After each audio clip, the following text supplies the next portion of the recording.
Casing ni memang dibuat khas untuk korang, terutamanya korang yang selalu risau phone calar ataupun terjatuh dan tangan selalu licin bila pegang phone lama-lama. Design dia nampak simple tapi protection dia serius bagus. Tengok ni, bumper screen dan juga bumper kamera lebih tinggi. Jadi screen dan juga kamera tak sentuh permukaan bila diletakkan atas meja. Setiap penjuru ada lapisan yang serap hentakan. So kalau jatuh sikit-sikit tu memang selamat. Dan yang ini aku paling suka sebabnya dia siap ada stand. So kalau kata nak layan movie tu boleh terus letak macam ni, tak perlu nak sandar pada botol.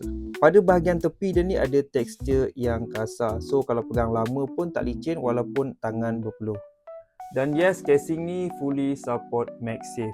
Wireless charging, aksesori dan tripod semua boleh lekat tanpa perlu tanggalkan casing. Bahagian button pun lembut dan responsif. So kalau korang nak casing yang ada protection, grip padu dan juga ada stand, boleh dapatkan casing ni dekat link yang telah disediakan.